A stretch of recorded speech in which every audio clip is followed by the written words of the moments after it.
Good morning and welcome to the show. Jeff Beals here at your service.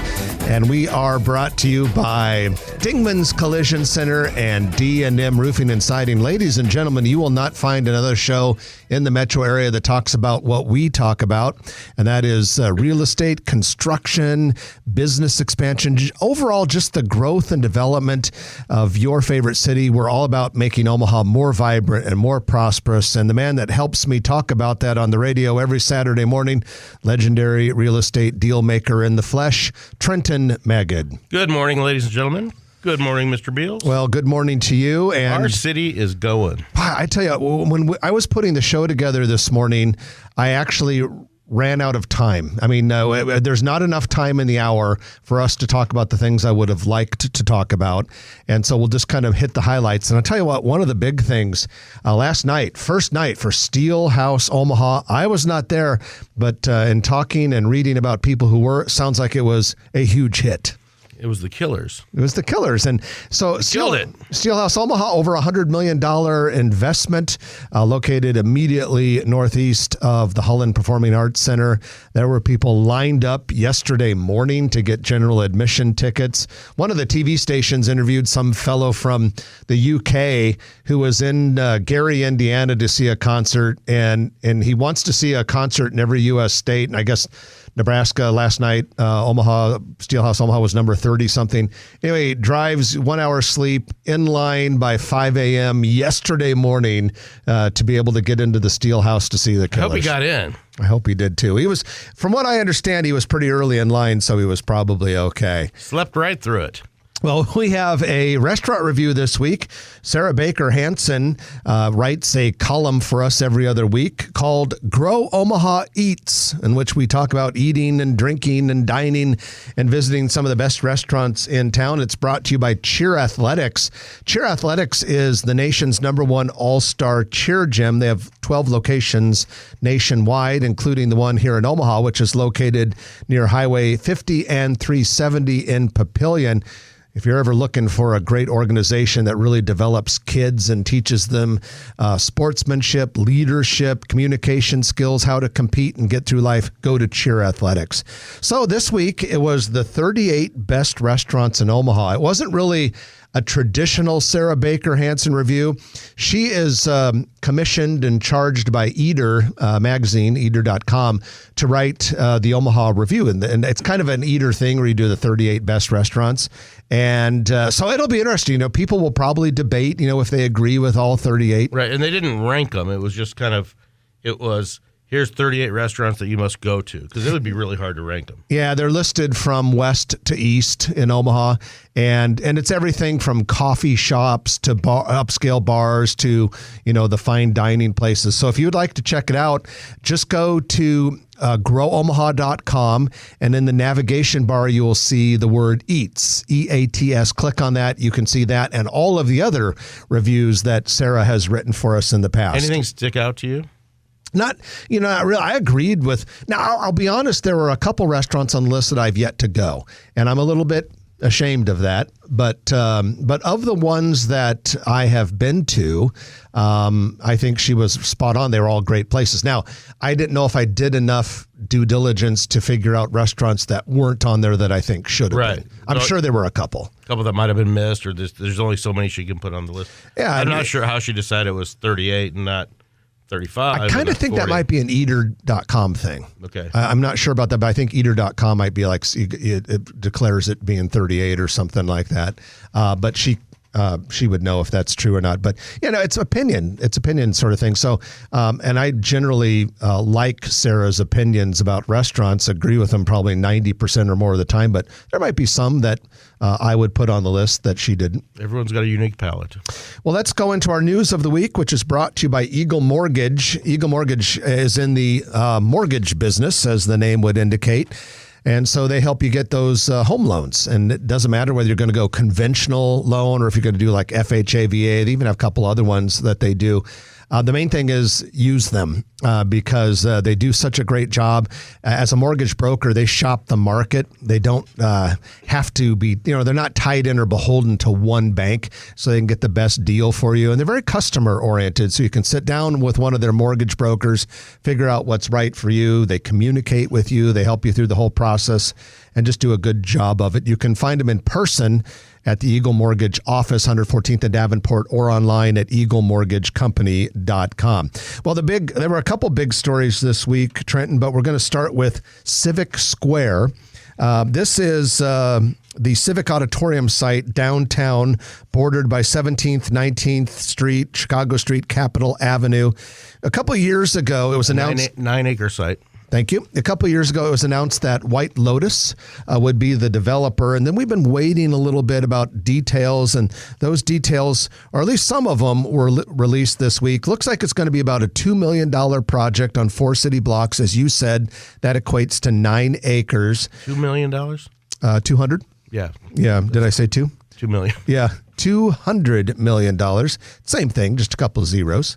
And... so believe it or not, this is hard to believe. The Civic Auditorium was fully demolished in 2017. So for 6 years. I would guess longer. Oh, really? That's a long time. 6 years, that's just been a grassy wasteland of nothing in downtown. So this is a really ambitious plan. 200 housing units, grocery store, fitness club, restaurant and retail space, offices. One of the cool things about it is it would reintroduce 18th Street and part of Davenport Street, so you get a little bit more of that city grid that has been missing on that super block site there. Looks like a lot of 5-story buildings with apartments, although on the northeast corner of the project, it looks like a bunch of what appear to be multi-level townhomes would be present, but good mixed-use project. It's ambitious. I think the big question that I have when I review the project, Trenton Maggot, is the grocery store. They say they want to put a grocery store, but they never said the name of a grocery store. They never said if they are negotiating with a grocery store. Well, so since we started this show about 1,000 episodes ago, we're on our 20th year on the show, and from the beginning, we've talked about, we'll know that we have made a difference, and we're not going to take all the credit, just most of it, that we've been talking about a grocery store coming to downtown Omaha, that we'll know that Omaha has made it when we get a 40 or 50,000 square foot at least grocery store. A typical Hy-Vee now is probably 75 to 100,000 square feet. It's not downtown yet, but it's where you can get everything, and it's not just Cubbies or Patrick's in the time, where you have decent prices and you don't have to go to Council Bluffs or what would be the one west on? I know some people go to that Hy-Vee at Saddle Creek and Center. There's Nuestra Familia at 29th and St. Mary's. You got to go a little ways out to get groceries. So I think it'd be cool. I mean, obviously people would love a Whole Foods or Trader Joe's or something like that. But if they can pull it off, and if it looks anything like those beautiful renderings, White Lotus, led by our friend Arun Agrawal, is perfectly capable. They have plenty of experience. They've got a great relationship with the city. They understand development, and it's not an easy site. So you need somebody that has ties to the community, and I think that there'll be a medical aspect to it, I would guess, maybe a hotel and convenience. And it is a great location, and they spell it out on their website. And great access off I-480. My guess is any urban grocery store in Omaha is probably going to be in that 20 to 30,000 square foot range. It could still be full service at that range. You know what I think would be the perfect, absolute, ideal urban grocery store downtown? Aldi. Fairway. Yeah. Fairway would be perfect. I love Fairway. It's that right size, and I go to a Fairway all the time. Yeah, you could do something like that. Hy-Vee prototyped an urban concept in downtown Des Moines, Iowa, a couple years ago. Not sure how well that's doing, but if it is doing well financially, that would also be perfect for downtown Omaha. I think it was in that 25,000, 30,000 range, if I remember correctly. So we'll keep an eye on that. there's still a long ways to go before this thing is done on the Civic Auditorium site, but site preparation is supposed to begin early next year. Did you read the thing that was it 79 or when, I don't know, maybe it was 1956, big difference. Elvis, when he first played at the Civic Auditorium, it was $600 for the first show and like $275 for the second show. That's how much that was his payment. That's all he made? $600. I thought you were saying people had to pay that. I'm like, that's a lot of money in 1950s. So tickets must have been $2 or something. Isn't that wild? Oh, it was probably a lot more in 1979. Times have changed. 1977. UNMC held a groundbreaking ceremony this week for its new innovation hub on the Saddle Creek West campus. It's going to be called Catalyst. Not really a groundbreaking because they're basically going to renovate the steel skeleton of the old Omaha Steel Works factory. But a couple little things came out about this. Looks to be about a $60-some million project.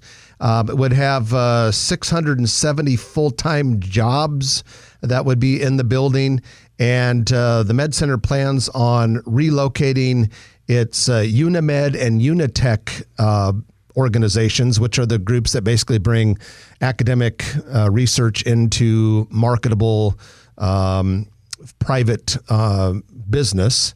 And a nice start to the west side of the UNMC campus, which is going to go through dramatic overhauls. And now the UNMC administration tower, which was announced, I think, a couple years ago, haven't heard much lately. Originally, I believe it was supposed to start by now. Nice renderings with the bridge over Saddle Creek. I put an inquiry into UNMC, and they said we should hear more details about that later this summer. So we'll keep an eye out for that.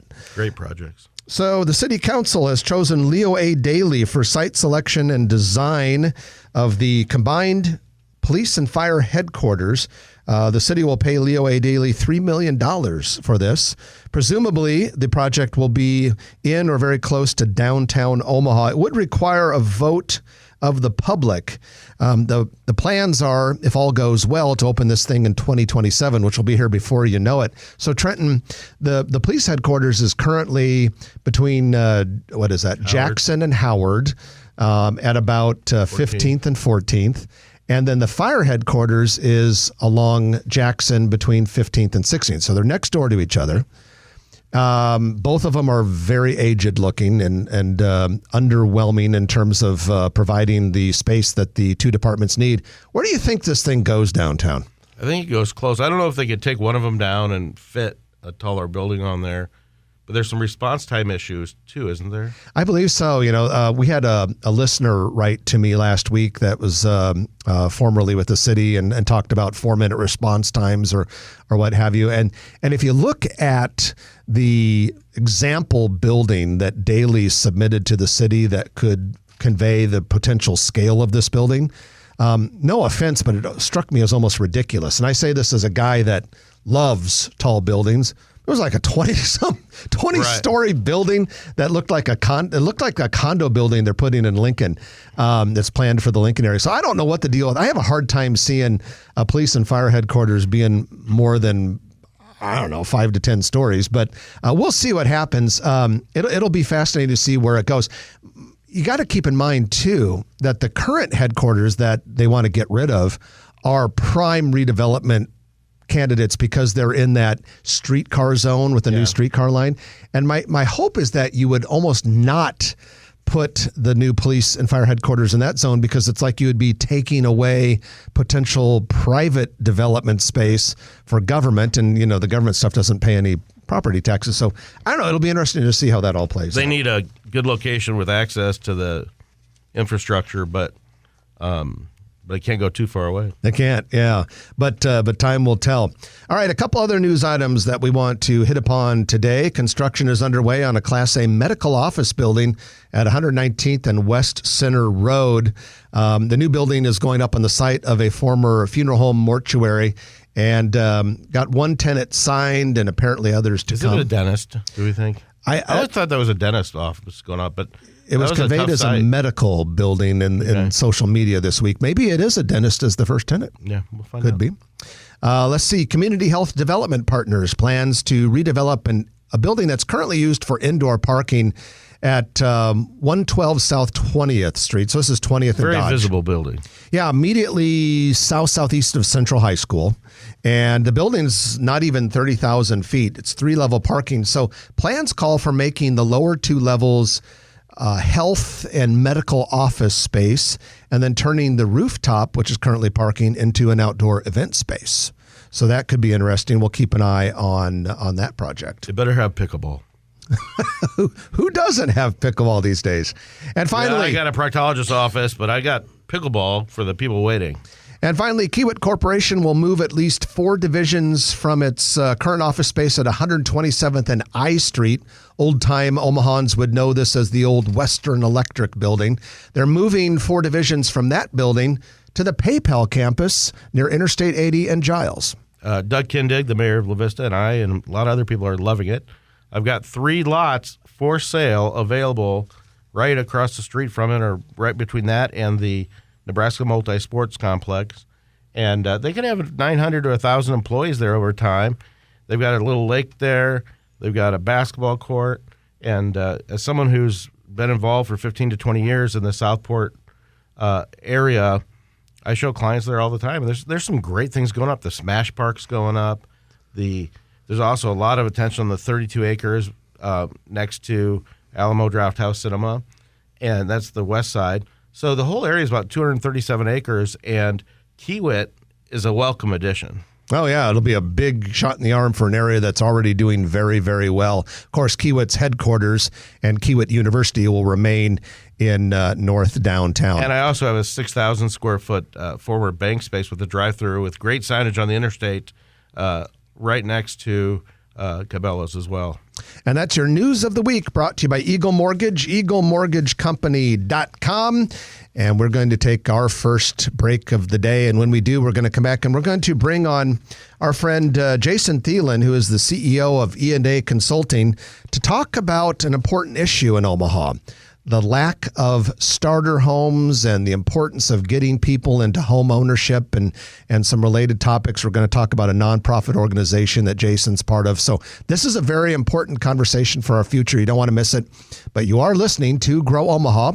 I'm Jeff Beal, sitting next to Trenton Magid. We're brought to you by Dingman's Collision Center and D&M Roofing and Siding on News Radio 1110 KFAB. And welcome back to the show. Jeff Beals and Trenton Magid at your service. We're brought to you by D&M Roofing and Siding and Dingman's Collision Center. Check out Dingman's Collision Center if you have any sort of bumps, scratches, or scrapes on the body of your car, because they'll take good care of it. And this is it from our friend Brian Keel of Investors Realty. He is handling the leasing of that center at 118th or 119th of West Center Road. There will be a dentist like I guessed, and also radiology clients. So that's what's going on. Perfect. That'll be a nice addition to that area.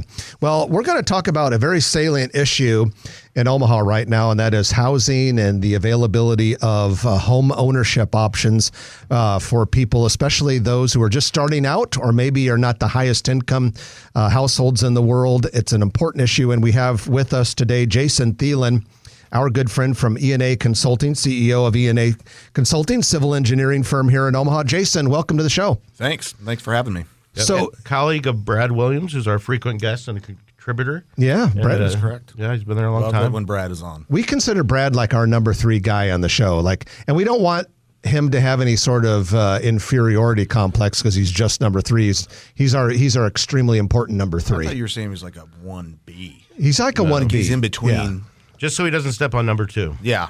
So, Jason, you're involved in this group called Welcome Home. Why don't you correct. give us an overview of what Welcome Home is all about? So Welcome Home is a nonprofit that I helped start. We're a group of individuals and businesses and some financial institutions, some other nonprofits that are focused on trying to bring down the cost of a newly constructed home through non-taxpayer type activities. And so eventually at some point the money runs out when we start continuing to throw tax dollars at this problem, and it's really not creating any real solutions. And so We were trying to partner up with our local municipalities, our relationships on the councils and inside departments, and trying to find some low-hanging fruit as it relates to regulatory items, building codes, and for our group in particular, zoning and subdivision regulations that help bring down the cost of what it takes to put a house on the market at a price that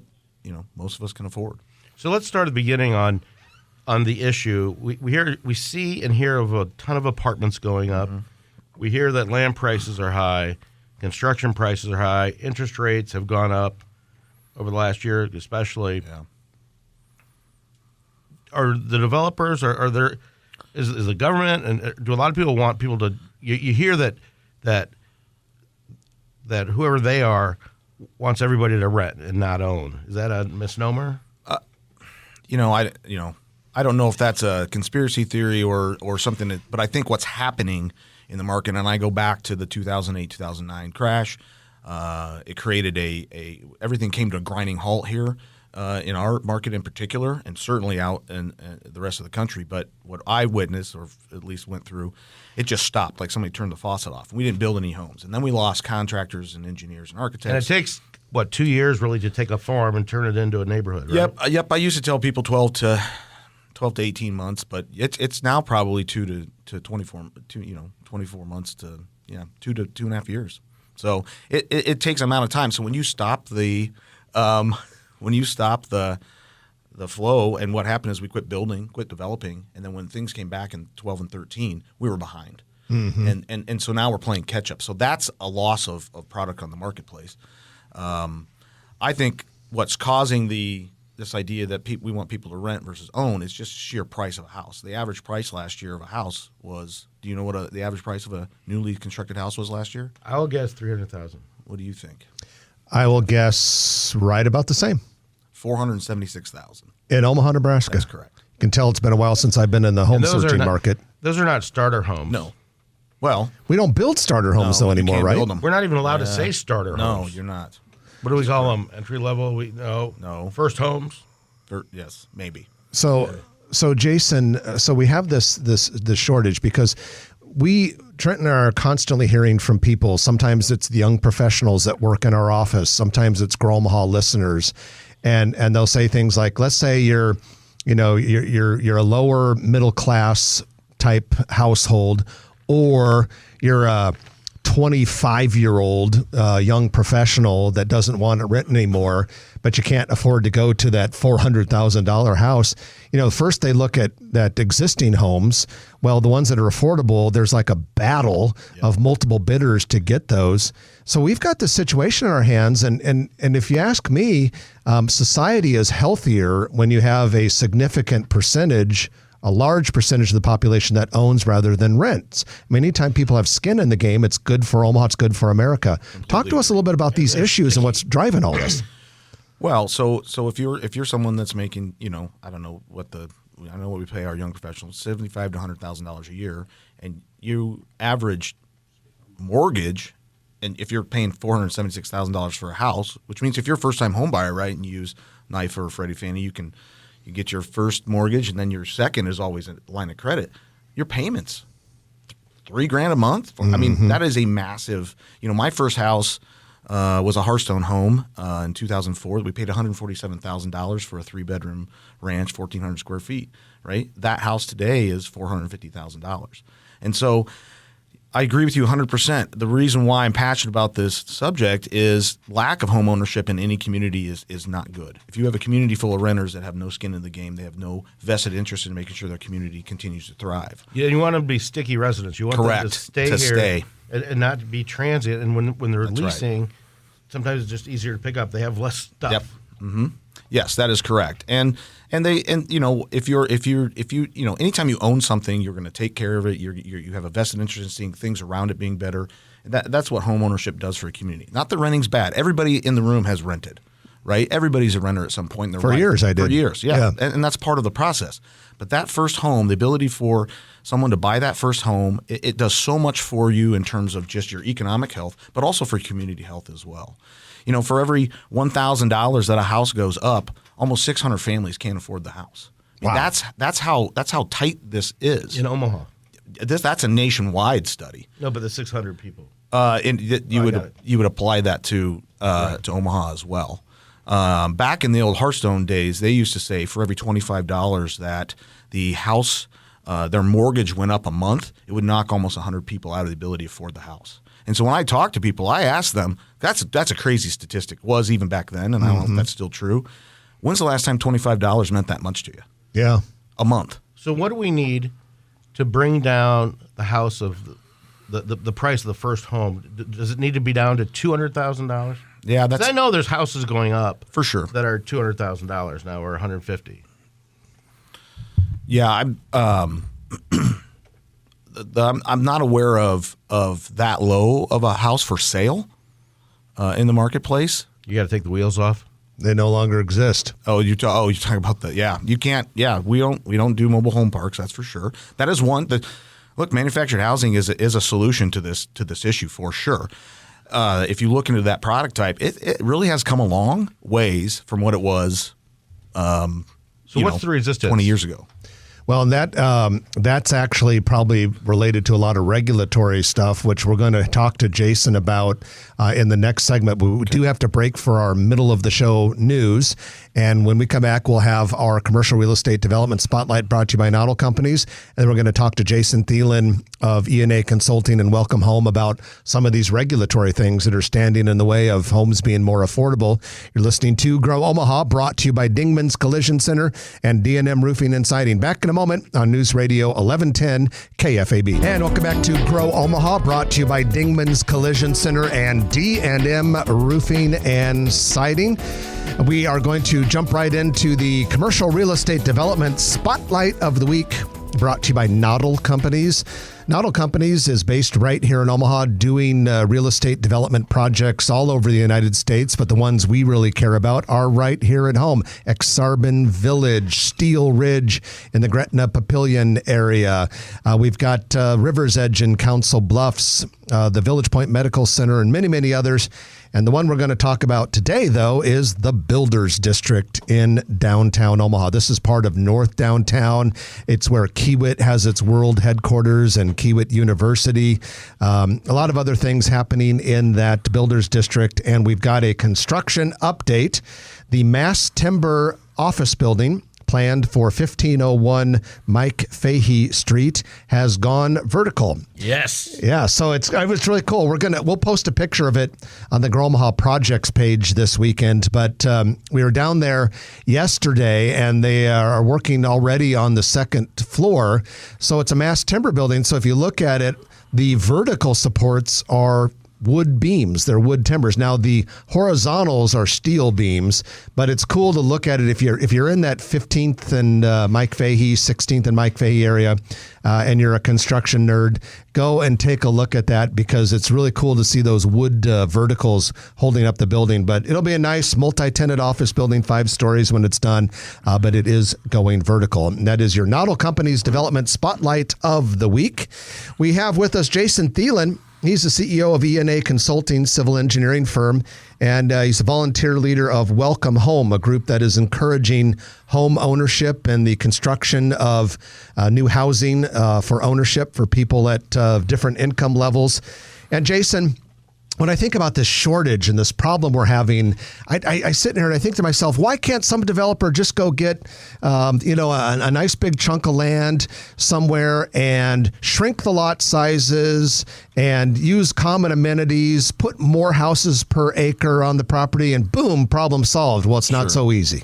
No, it's not. Over the years, as some of the regulatory items have come in, we've lost a density on our West Omaha subdivisions as well as in Sarpy County. When I got into Omaha in 2006 and we were working with Celebrity in Hearthstone, we were averaging somewhere between 4 and 5 units an acre on 100 acres of ground. And so, let's just do 4, it's just 400 units. And today's market on that same 100 acres, same infrastructure, same cost, land's higher, but grading all that, we're only getting somewhere at 2.6, 2.7 units an acre.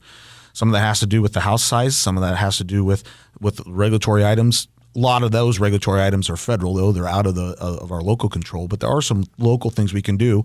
And as a building community, we build single-family homes and we build apartments. So it's for one of those sale. things where a lot of people think that our system's not broken. Correct.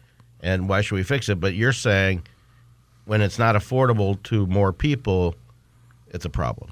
For sure. I think, what people don't understand when we talk about affordability, for example, as you start going east towards the river, why aren't more homes being affordable? The homes that are brought on today are today's step up, or some of the affordable housing that those people are in existing homes today that want to either downsize or want to move up, can't leave because there is no product for them to go anywhere. Right. So there are some things that we can look at, and what we're trying to work with our local jurisdictions on is look at some of those low hanging fruit regulatory items where we think that we can maybe create some different product, different lot sizes, density. As I've thought about this, is really one of the solutions that we're focused on. How do we get more units an acre on a piece of ground at an affordable price that gives people an opportunity to move into the areas that they want to move into? How do we do that? What's the solutions? Well, we've been working with our mayors and our city council people and staff. Staff in Sarpy County and Omaha are really good. We've got great relationship with them, but it's government. They have a hard time looking at their regulatory items and saying, yeah, maybe that is not yielding the effect or the desired effect we wanted, or this is outdated. We see a lot of outdated code as it relates to lot sizes and product types and different things. But when you start talking about different product types, we as an industry have to start getting a little more aggressive on that kind of product. What's kind of product that we think we can actually build and sell at a price point to hit a market that's not being hit? Earlier in the 20th century, I should say, early last century, in the East Coast and out west towards Chicago, you saw miles and miles and miles of row house developments. Yep. These row houses were 2 or 3 stories. Each one had a whole family living in it. Do we go back to some stuff like that in Omaha? This missing middle housing has been thrown out a lot over the last 5 years, but I think so. You go to the bigger cities and people are living on top of each other. I mean, literally, fourplexes that are split, you can own a side. I call it the Midwest mentality. We just don't, most of us don't come from that kind of density and that kind of living. I'm from Western Nebraska, so, a lot of my friends lived on hundreds and hundreds of acres, right? And so, and our house had this huge lot. And so we just don't understand that living. And what he means by density is what happens is, regardless of cost, when you spread out, when you have urban sprawl and suburban sprawl, it's taxing on the infrastructure. There's more roads, there's more utilities. You've got public services, fire, rescue, yep, and all and infrastructure. So, do we need to make lot sizes smaller? Yeah, I think so. And look, it's really, you have to have the product created before you create lots, right? Our subdivision codes for residential zoning pretty much across the board are very they're older, and I will give credit to Omaha. Gretna's looked at it. Papillion is looking at it with us, where we are looking at trying to create some different code or some overlays that allow for developers and builders to get creative with the kind of product. To your point, part of the problem why it's gotten so expensive, the lot price has gotten so expensive, we are dividing the cost of developing a lot by less and less units every single year, it seems like. And so if you have to put somewhere between 4 and 6 times the cost of a lot into that house. So when lots were $40,000 or $50,000, and I'm going to use a factor of 5, I could put a $250,000 house up. But right now our lot costs are somewhere between $90,000 and $120,000. The bare minimum house you're going to put on is $450,000 just to justify the cost of the lot. Which is automatically out of the price point range of most of tons us. of home buyers. That is correct. Really, really tough. So, Jason, before we let you go quickly, if someone is passionate about this issue and they want to help you and everyone else at Welcome Home make Omaha friendlier for starter homes or lower value new houses, what do they do? How do they get involved? So they can go to welcomehomecoalition.com and find our website. We have all our contact information on that. They could call us at 402-430-2942 and ask for Perry. Perry Thiellen with the Thiellen Strategy Group is our lobbyist group for Welcome Home. Are donations tax deductible? They are. We are 501, not C3. What are we? 501. C6. All righty. Well, that's good stuff, Jason. We appreciate everything you and your colleagues are doing. Appreciate you being part of the show today. Thank you so much. I appreciate the time. That's Jason Thiellen, CEO of E&A Consulting, talking on behalf of Welcome Home. We're going to take our final break of the hour, and when we come back, it'll be the Turner Construction Lightning Round. Looking at the list, and there's quite a few things on there. You're listening to Grow Omaha, brought to you by Dingman's Collision Center and D&M Roofing and Siding on News Radio 1110 KFAB. And welcome back to the show. It is time for the Turner Construction Lightning Round, and which we talk about a lot of things in a very short period of time. Hey, thank you to Turner Construction for making this possible. Turner is building the future. You know, it's one of the best known and most resource-blessed construction companies you'll ever find anywhere in the world. And here in Omaha, they take all those resources and that deep bench and they mix it with the local contractor feel. So you've got this local team that knows and loves Omaha with a deep bench and deep resources, and the result is really good buildings for their customers and a really good place for their employees to work. So we thank Turner Construction for making this possible. Well, speaking of construction, it is expected to begin late this summer on Costco. Finally, the city council gave final approval for the Costco plant on the southeast corner of 180th and West Maple. Opening is anticipated in the fall of 2024. Trenton, let's get into some restaurant talk. Oh, yeah. Everyone loves to hear about restaurants. Salted Edge Modern Kitchen and Bar will open this summer inside A View at West Shores. A View West Shores. If you haven't been there, this is by 243rd and West Dodge Road. There's West Shores Lake there, a lot of nice houses around it.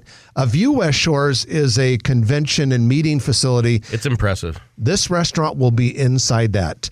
Salted Edge Modern Kitchen and Bar. And that was Frank Krejci, rest in peace. That was his vision, to have retail and some retail and have a space for events and everything. And they do a good job. It's the same people from a View on State and for weddings and corporate meetings, and the restaurant will really add to it. El Muchacho Alegre plans to open a second location in the former Angus Burgers and Shakes space at 10177 South 168th Street near Tiburon in Gretna. The Mexican restaurant's original location is on North 72nd near Sorensen Park Plaza. We need more Mexican restaurants. I don't know if you knew that. Well, you're in luck because there's a couple here on the list coming up. Legend Comics and Coffee has found a permanent space at 6068 Maple Street in downtown Benson. So this was interesting. Legend lost its lease at 52nd and Leavenworth, where it had been located for some time. And so they moved into a temporary location at 31st and Leavenworth. The only problem was they couldn't do their coffee there. So I guess it was just more of a comic store. So now this summer they'll go to Benson. They'll have the full-fledged coffee and comics and everything else. And I've not been to the place, but from what I hear, it's pretty popular. So Trenton, here come two more Mexican restaurants for you.